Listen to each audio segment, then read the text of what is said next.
What's going on, ladies and gentlemen? My name is Kevin Jackowitz. This is the Kaged Review, and this is going to be a review for Dark Phoenix. This is a spoiler review, and for Dark Phoenix, man, there has been some hate on this movie, and I feel a lot of it is unjustified. I feel like sometimes people just jump the bandwagon when everybody starts saying they don't like something. They're like, you know what, I don't like this either, and everybody starts going crazy, and it just gets worse and worse and worse.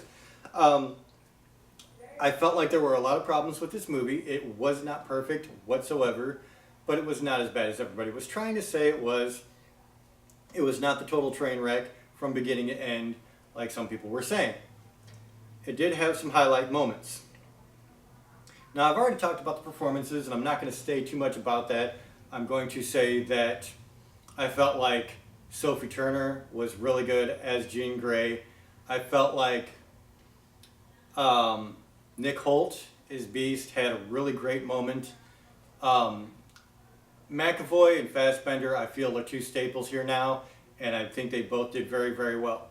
Okay, so this is the end of the X-Men era. 20 years, basically. I mean, it started in 2000. It's 2019, so, okay, 2019. We'll say 19 and a half years. So, this is the big closeout, and you're going with the Dark Phoenix saga.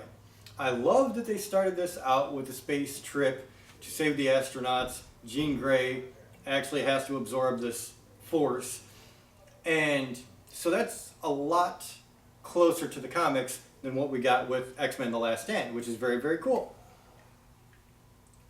But then I expected things to go crazy. I expected it to be kind of like The Last Stand, where you had a lot of casualties there, or like, you know, Avengers Infinity War. This is something you expect to have mass casualties. Did not happen. One person died. And this comes at a point where Jean Grey, she's realizing that this thing is inside her. She can't really control her powers.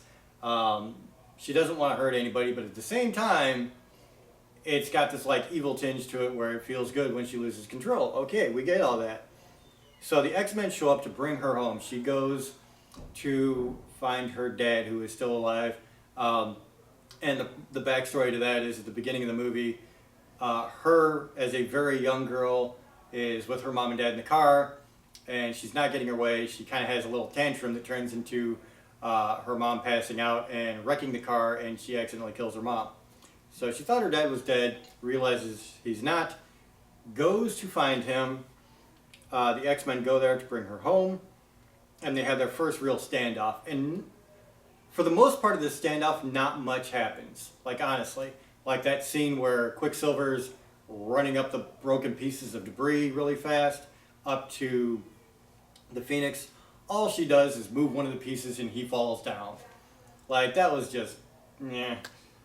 So the only casualty of the movie comes right here, though, because after all of this incredible power display by Jean, Mystique walks up to her and she's trying to talk her down and be like, you know, we're here for you and blah, blah, blah. And Jean Grey has this like explosion of energy that throws Mystique back in, and she gets impaled on a piece of the broken house. And that's it. That was the only casualty in the whole movie. And the moment itself was all right. It was all right, you know, because you've had kind of the relationship with Beast and Mystique. And it's funny because I saw another review where somebody was like, they've never done anything with Beast and Mystique before. Yeah, they have. In every movie they have. So you kind of knew that Beast was attached to her in some way. And so it was kind of a cool scene. And Beast gets really, really mad at McAvoy's character because at this point, Professor X, he's admitted to like trying to stifle the memories of Jean Grey and, you know, kind of playing mind games with her a little bit. And then the truth comes out, and now she's got this Phoenix Force in her, and it's just not a good scenario. They kind of made Professor X kind of a real bad guy in this in a lot of ways, which took away from his character, I think, too. Because, and they did this in the third movie of the original series, and I don't know, man. Like, I understand that there are some gray areas there, but I mean, it really just made him come off like the bad guy. It really did, which I didn't like. So from there, Beast joins up with Magneto, and they're going to go try and kill Jean Grey, which isn't going to work out very well. And you have Professor X and his group that is going to try to stop them. And that leads into a big final showdown where you get this train sequence, which was amazing. The other side note to this is while everything else is happening, you get introduced to this new character played by Jessica Chastain, who is one of a race of aliens that can shapeshift. They can take the form of anybody around them. And it doesn't really give a whole lot of explanation as to really anything about them. And I think this was the weakest point because, the characters were very flat, very monotone. It's another time that they have taken a great actor, actress, put them in the X-Men series, and taken away all their acting ability. They did it with Isaac in Apocalypse, and Jessica Chastain, a really good actress, and she's so monotone the whole time. It was really bad. So apparently the energy that Jean Grey absorbed was kind of what formed the universe, but it also destroyed this alien race's planet. And somehow they can absorb this force to recreate their world. And of course they're going to try to do that with Earth, but but it's very bland, very vanilla how they did this, and I felt like I wasn't really interested in that part of it at all. The only thing I really cared about was Magneto, Professor X, Jean Grey. I wanted the X-Men story, which you get, but sometimes it's sidelined by this alien race. So I wasn't a big fan of that.